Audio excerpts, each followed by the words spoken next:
guys, we are back. Good evening, good morning, or good afternoon. It is so great, as always, to see you, and welcome to Photography Talk episode 39. Friend, it's giveaway time. Well, almost.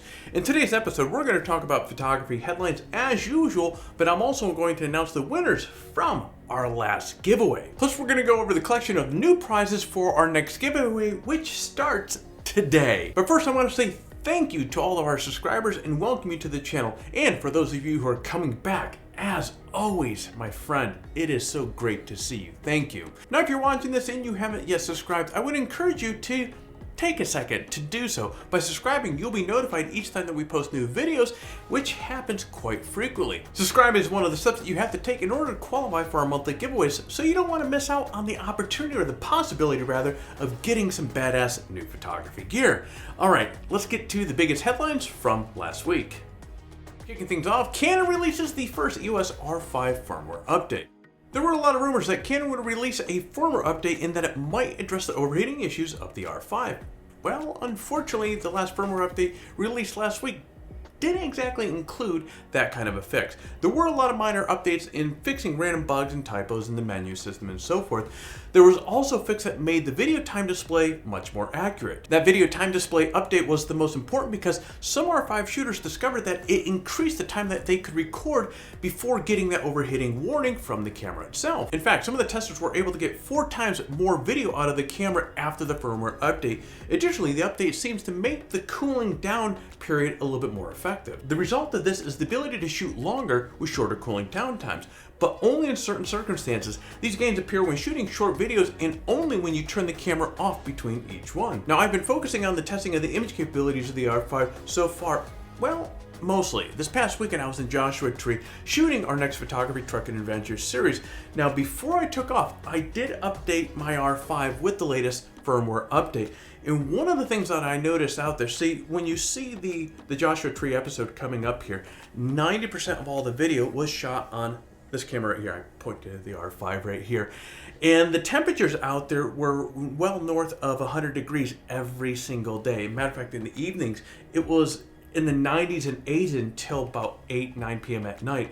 I had zero problems with the R5 heating at all. Now, full disclosure, most of my videos were anywhere from a minute in length to some of the longer ones were about 15 minutes in length. So that's about the extent of the little spurts that I was recording in. But again, zero issues at all. All right, jumping over to Sony. Sony has a new compact full-frame cameras coming soon. Sony is rumored to have a new line of cameras in the works that are extremely compact and have full-frame sensors. Now, these cameras are geared towards travel and vlogging, thus their petite size. Speculation is that the first camera, which will be called the Sony A7C, will arrive next month sometime. It will be the first in the series of the C cameras that will be highly portable and have vlogging and travel-friendly features like a flip screen. Now, the A7C will be an entry-level model that is a blend between the A7 III and the A6600 in terms of features and price. More specifically, the body will be from the A6600, but the imaging performance will be from the A7 III. Now, the camera is also rumored to have fully articulating screen from the A7S III and a pop-up EVF from the RX100 line. So it appears this is going to be a bit of a Frankenstein camera with pieces and parts from many different Sony cameras. Now, rumors point to the camera having microphone, headphone jack, Wi-Fi, Bluetooth, single SD card slot, and a USB Type-C connector. Rumors also indicate that the Sony is working on a full line of new compact lenses to go along with these cameras.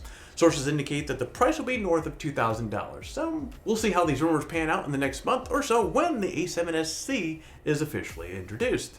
Looking up to the sky, SpaceX Starlink satellite might make astrophotography a thing of the past. Now, of course, as I mentioned, I was in Joshua Tree this past weekend and hoped to get some really incredible shots of the night sky. Well, the conditions weren't all that great though, so I didn't get anything really that knocked my socks off. But in the future, it might not be the conditions that make astrophotography hard. A new report warns that Starlink satellite systems from SpaceX could kill off some forms of astrophotography. Specifically, for those of us that use wide-angle lenses, the impact of these satellites could prove to be fatal.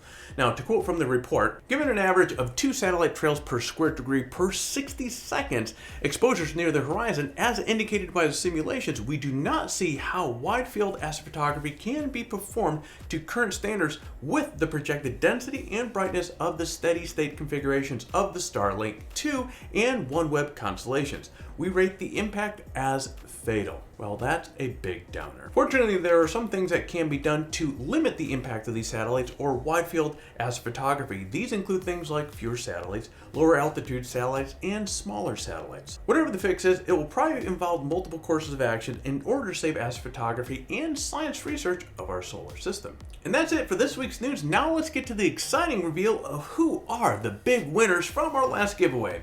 Alright guys, the Peak Design Carbon Fiber Tripod is going to go to Clifford Conklin. The Peak Design Travel Backpack is going to go to Rob Hills. And the Peak Design Everyday Backpack Zip is going to go to Chris and Chris Davidson. And the $100 Adorama gift card is going to go to Bernard Lem. I'd like to personally congratulate all the winners and also take the time to thank everyone participating in this giveaway. If you want, be sure to check out the description below for the steps that you need to do to claim your prize. And for those of you that did not win, hey, keep on trying. Our next giveaway starts right now. Matter of fact, here are the batch of prizes that we've got this time around. We have a ViewSonic VP3881 38-inch monitor. We have a ViewSonic VP3481 34-inch monitor. We have a year's worth of coffee from F-Stop Coffee. And we got to have that $100 Adorama gift card. Now, entering the giveaway is super simple. Step 1, like this video and subscribe to our channel. Step 2, leave a comment below. In fact, the more of our videos that you watch and leave a comment on, the greater the chance that you have to win. So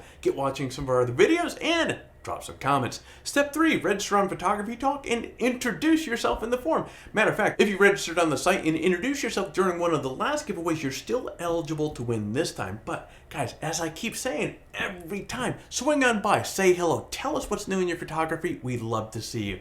Friend, that's it. For complete details on the giveaway, including how to register on PhotographyTalk and how to say hello in the forum, check out the description below. Good luck. Well, there you go, guys. Photography Talk episode 39. As I shared with you this past weekend, I was in Joshua Tree shooting the next photography trek and adventure. So you're going to be seeing that video coming up soon. Matter of fact, I'm going to dive into editing some of that footage myself. So my friend, I'm going to jump off here.